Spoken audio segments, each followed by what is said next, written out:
오늘 우리가 읽은 본문에 나오는 사도 바울의 이전 상황을 간단하게 먼저 요약하자면 이렇습니다. 예루살렘에서 억울하게 체포된 후 사도 바울은 가이사랴 감옥에 갇혀 지루한 법정 싸움을 이어왔습니다. 유대인들의 암살 위협과 정치인들의 계산기 두드리는 소리 사이에서 바울은 철저하게 고립되었습니다. 오늘 본문의 바울은 드디어 당대 최고의 권력자인 아그리빠 왕 앞에 서게 됩니다. 겉보기에는 죄수가 왕의 판결을 기다리는 절망적인 상황처럼 보이지만 우리가 읽은 본문 1절 말씀은 아주 다른 분위기로 시작하고 있습니다. 제가 읽겠습니다. 아그리빠가 바울에게 이르되 너를 위하여 말하기를 내게 허락하노라 하니 이에 바울이 손을 들어 변명하되, 바울은 지금 목숨을 구걸하기 위하여 손을 드는 것이 아니라 거룩하신 그 하나님의 말씀, 그 사명을 분명하게 전하기 위하여 그 손을 높이 들고 있습니다. 오늘 이 본문 속 사도 바울이 만난 예수님, 아니 반대로 사도 바울을 만나 주신 그 예수님의 이야기를 통하여 나를 만나 주신 예수님, 그리고 오늘도 나와 함께 하심으로 나와 만나 주시는, 또 나와 만나기를 원하시는 그 하나님의 은혜를 경험하는 이 아침 되시기를 주님의 이름으로 축복합니다.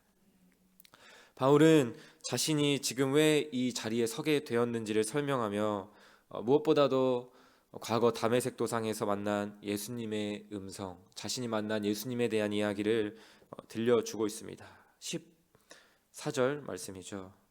제가 읽겠습니다. 내가 소리를 들으니 히브리 말로 이르되 사울아 사울아 네가 어찌하여 나를 박해하느냐, 가시체를 뒷발질하기가 내게 고생이니라 라는 그 말씀을 하셨음을 지금 왕 앞에 이야기하고 있습니다. 여기서 말하는 이 가시체라는 것은 농부가 소를 몰 때에 쓰는 끝이 뾰족한 막대기입니다. 소가 딴청을 피우거나 고집을 부리면은 이 농부는 이 가시체로 찌르는 것이죠. 농부가 정말 소가 미워서 소를 죽이려고 그렇게 하는 것일까요? 그렇지 않죠. 소가 바른 방향으로 가도록, 그리고 그 소를 사랑하기 때문에 그렇게 행동하는 것입니다. 마찬가지입니다. 하나님께서도 사랑하는 자녀가, 하나님께서 택하신 그 백성이 낭떠러지로 갈 때에 자기 힘으로 무언가를 하려고 할 때마다 이 가시체를 드시는 것이죠. 때로는 우리 삶 가운데 고난으로 찾아올 때도 있고, 때로는 우리의 나의 실패나 또 양심의 가책이라는 여러 가지 모양으로 우리를 찌릅니다. 만약 여러분의 삶 가운데에 고난, 삶을 찌르는 그 아픔들이 있다고 한다면 그것은 하나님께서 나를 망가뜨리려고 하시는, 나를 괴롭게 하시는 어떤 저주가 아니라 나를 사랑하시는 그 하나님의 포기하지 않는 사랑임을 기억하시기를 주님의 이름으로 축복합니다. 만약에 이 가시체가 아프다고, 속 아프다고 뒷발질을 하게 되면, 뒷발길질을 하게 되면 어떻게 될까요? 뒷발은 더 깊이 이 가시체에 찔리게 될 것입니다. 뒷발질하면 할수록 더 큰 고통의 피투성이가 되는 것이죠. 주님은 사울에게 말씀하셨습니다. 뒷발질하기가 내게 고생이니라. 사울은 어떻게 그 과거에 살았습니까? 과거에 교회를 박해하며 자신의 뜻대로 일이 풀린다, 승승장구한다고 생각했을 것입니다. 그러나 주님은 그런 상황 가운데서도 괴로움 가운데 신음하고 있는 그의 영혼을 보셨습니다. 뒷발질하느라 얼마나 고생이니, 그렇게 그 마음 가운데 찌르셨던 것이죠. 사울의 박해는 사실 거부할 수 없는 진리를 외면하려고 했던 그의 일종의 몸부림이었던 것입니다. 그 결과 사울 자신의 영혼에게는 고생뿐이었던 것입니다. 우리의 인생도 이와 마찬가지입니다. 왜 내 뜻대로 안 되지? 내가 이렇게까지 노력했는데, 이렇게까지 기도하고 하나님께 매달렸는데 하나님 왜 안 이루어 주십니까? 내 방식대로 하면서 원망하며 내지르는 그 뒷발질이 결국 나를 더 괴롭게 하고 고통스럽게 하는 것을 우리는 종종 보게 됩니다. 그리고 세상의 방식대로 살려고 고집해올 때도 있는 우리의 모습들을 우리는 보곤 하죠. 주님은 오늘 이 말씀을 통하여 그렇게 무의미하게 내딛는 그 뒷발길질을 멈추라고 우리에게 동일하게 말씀하고 계신 것입니다. 우리가 읽었던 14절 말씀을 보면 흥미로운 부분이 하나 있습니다. 그것은 바로 사도 바울이 자신을 만나 주셨던 하나님께서 자신에게 음성을 들려주실 때에 특별히 이 14절에 기록하고 있는 것은 히브리 말로 말씀하셨다라는 것을 강조하고 있습니다. 이 히브리 말이라는 것은 바울이 자주 그리고 그가 사용했던 모국어이죠. 이것은 어떤 것을 의미합니까? 하나님께서는 어떤 천둥 소리가 아니라 사도 바울이 가장 잘 알을 수 있었던 그의 언어로 그에게 다가오시고 그를 만나 주셨다라는 것입니다. 하나님께서는 오늘 우리에게도 동일하게 우리가 가장 잘 알아들을 수 있는 언어로 그 음성으로 우리에게 말씀하십니다. 누군가에게는 환상이 될 수도 있겠고 누군가에게는 특별한 사건이 될 수도 있을 것입니다. 누군가에게는 마음의 감동으로, 누군가에게는 말씀을 읽는 중에, 기도하는 중에 하나님께서 우리에게 세미한 음성 가운데 정말 다른 누구는 몰라도 나는 분별하고 알아들을 수 있는 그 언어로 우리에게 말씀하길 원하신다는 것입니다. 직장에서, 가정에서 남몰래 나의 뜻으로 해보려다가 실패하고 낙담하던 그 자리 가운데에 이제 그만하면 됐다, 너 스스로 해보려고 하는 그 모든 그 뒷발길질이 너에게 고생이다, 나에게 돌아오라 라는 이 친밀한 하나님의 음성을 듣고 주님 앞으로 돌아오는 우리 모든 성도님들이 되시기를 주님의 이름으로 축복합니다. 바울이 이렇게 뒷발길질을 멈추고 엎드러졌을 때 주님은 그를 결코 내버려두지 않으셨습니다. 16절을 말씀을 보면 이렇게 말씀하십니다. 일어나 너의 발로 서라. 내가 네게 나타난 것은 곧 네가 나를 본 일과 장차 내가 네게 나타날 일에 너로 종과 증인을 삼으려 함이니 말씀합니다. 주님은 바울을 꺾으신 후에 그를 전혀 다른 발로 세우셨습니다. 가시체를 향해 휘두르던 그 반항의 발을 하나님의 말씀에 순종하며 하나님 뜻대로 살아가는 그 사명의 발로 바꾸셨습니다.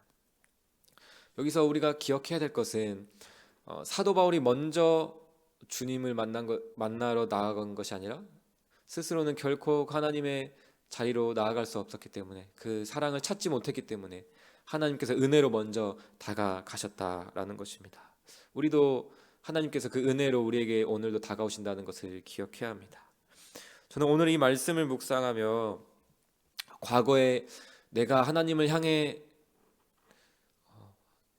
뻗었던 나의 뒷발길질은 어떤 모습이었을까? 그리고 오늘 여전히 내가 하나님을 향해 뻗고 있는 나의 뒷발길질은 무엇인지 묵상해 보았습니다. 과거에는 진정한 그 복음 안에서 회심하게 되었던 그 순간에는 정말 그 신앙생활을 하면서 나의 의와 나의 열심이 뒷발길질이었던 것 같습니다. 내가 많이 하나님 열심히 사랑하고 섬기면은 내가 거룩해지고 하나님의 사랑을 받고 그러려고 했지만 아무리 말씀을 많이 읽어도 아무리 기도를 많이 해도 결코 자유함이 없었습니다. 오늘 말씀에 내게 고생이니라 하는 그 말씀처럼 나의 의로 나의 열심으로 수고로 무언가를 얻으려고 했던 그 뒷발길질은 고생만 될 뿐이었던 것이죠. 그러다가 이제 바른 그 말씀을 풀어주는 그 말씀의 선생님을 만나서 진정한 그 복음을 이해하고 그 안에서 주님을 진정으로 만나게 됐던 것 같습니다. 그리고 오늘 내가 여전히 하나님을 향해 뻗고 있는 나의 뒷발길질은 무엇일까를 고민해 보았을 때 나의 즐거움, 나만을 위해 사는 그 시간들, 그게 나의 뒷발길질일 수도 있겠구나. 하나님께서는 내가 아닌 나만이 아닌 정말 서로를 바라보며 사랑하라고 말씀하셨는데 정말 그것들을 잊어버리고 살아가는 그 모습이 뒷발길질이라는 것이 생각이 되었습니다. 여러분도 모든 마찬가지일 것입니다. 과거에 지금도 나의 뒷발길질은 무엇인가를 생각했을 때 그 모든 것은 이 안에 걸리게 되는 것이죠. 자기 중심성, 나의 힘으로 하려고 했던 무언가, 지금도 나만을 위해 그리고 나의 힘으로 하려고 하는 그 모든 그 생각과 시도가 우리 하나님을 향해 우리가 내딛는 뒷발길질이 되는 것이죠. 그것들이 우리를 구원하고 우리의 문제를 해결해 줄 것 같지만 그 일들을 행하면 우리가 만족할 것 같지만 우리는 결코 거기서 만족하지 못합니다. 우리에게 고생이고 성도에게 고생이 되는 것이죠. 왜 그렇습니까? 왜 그럴까요? 왜냐하면 이제는 우리가 복음을 알고 복음의 맛을 이미 맛본 자들이기 때문입니다. 이제 그 과거에나 내가 하나님을 알지 못했던 때에 행했던 그 일들로 결코 만족이 되지 않는 것이죠. 예를 들면 이런 것과 같습니다. 지하철 버스를 타고 다니다가 이제 자차 타고 다니면 이제 그 뚜벅이 시절로 돌아갈 수 없는 것과도 같죠. 또 우리 자매님들 뭐 그러시지 않은 분들도 계시지만 저의 삶을 비춰 생각해 봤을 때는 지금 아내가 이제 둘째를 임신하고 이제 출산이 얼마 남지 않았는데요. 이제 둘째가 생겨도 결코 돌아갈 수 없는 그 과거가 있습니다. 그것은 바로 2년, 3년 그렇게 집에서 둘째를 키우는 것이죠. 어린이집을 빨리 보내야 합니다. 그 어린이집에 한번 맛본 부모는 이제 둘째, 셋째는 더 빨리 보내죠. 일종의 복음인 것이죠. 우리도 마찬가지입니다.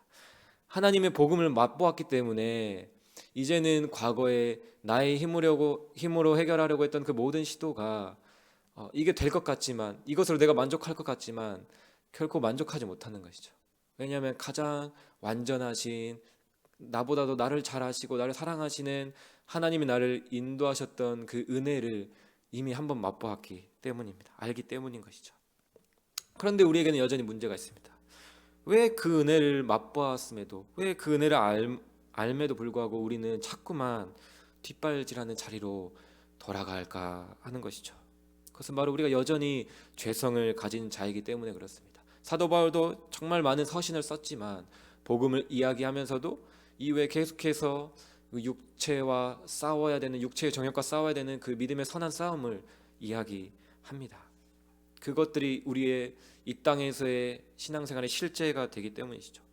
우리는 여전히 죄성을 가진 존재로서 이미 받은 은혜를 잊어버리기 때문에 자꾸만 그 뒷발길질하는 자리로 돌아가는 것입니다.